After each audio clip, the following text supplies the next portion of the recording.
भाइ थोरै सुर्ती होला, सुर्तीसँग ल्याउनु। त अफिस खोल्या छ, के को हतार हो र तिमीलाई अहिले भर्खरी? के चन्द्रमाको टिकट काटेको छ र तिमीले? पर्खन एकछिन, खुल्दै छ। अनि राष्ट्रिय परिचय पत्रको लागि फारम भर्न आउने मान्छे यति बेला आउने हो त? 8 बजेबाट टिकट वहाँ बाहिर चाहिँ खुलिरहेको हुन्छ। 8 बजे नै तिमीले टोकन लिएर बस्नुपर्छ। ढिलो आयो तिमी, अब भोलि आऊ। तिम्रो त्यस्तै समस्या भयो भने बाहिर चाहिँ रामबहादुर सर हुनुहुन्छ, उहाँलाई भेटेर आऊ एकपटक। उहाँले भरिदिनु भयो भने हुन सक्छ, मबाट चाहिँ हुँदैन है भाइ। अनि तिम्रो त नागरिकतामै समस्या छ त भाइ। अनि बाउको थर चाहिँ घिमिरे, तिम्रो थर चाहिँ कसरी हुन्छ सरमा? यो त मिलाउन पर्दैन। ल जाऊ, नाता प्रमाणित गरेर लिएर आऊ। दुईजना चाहिँ म यसकै छोरो हो भन्ने नाता प्रमाणित वडा कार्यालयमा गरेर लिएर आऊ। ल भोलि आऊ भने है।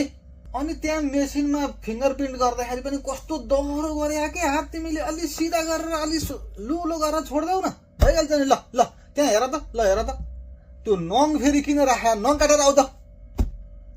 ल अलिकति अठाउ अठाउ अठाउ त्यसलाई। ल ल बाहिर कोही छ भने चाँडै आउनु है, अब ढिलो हुन्छ। अब 3 बजे बन्द हुन्छ यो फेरि। ल चाँडै आउनु। ल चाँडै कोही छ, कोही खाना गफ भने भोलि त्यो मान्छेलाई किन अहिले खाना हतार भएको? पहिला यहाँ काम सक्नु पर्यो। ल चाँडै आउनुहोस्। ल ल ल तपाईँ काम सक्यो, जानुहोस्। ल ल त्यो भाइ आऊ, त्यो कालो चस्मा लगाएको भाइ, चाँडै आऊ। ल चाँडै कागज देख त भाइ। फेरि कस्तो के त अहिले भर्खर तिमीलाई कार्ड छापेर दिनु पर्यो? यी मैले यहाँ कर्मचारीले मैले 3 वर्ष अगाडि भरेको त मेरो अहिलेसम्म कार्ड आएको छैन।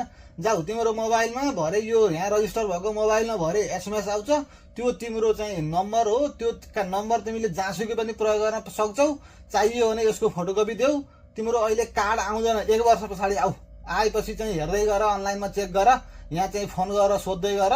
ल जाऊ अहिले। ल भयो, सकियो काम। ल ल भयो, आज सकियो काम। ल अफिस बन्द भयो अब। ल भाइ थोरै सुर्ती होला, सुर्तीसँग ल्याउनु एक खुवाको खाऊ।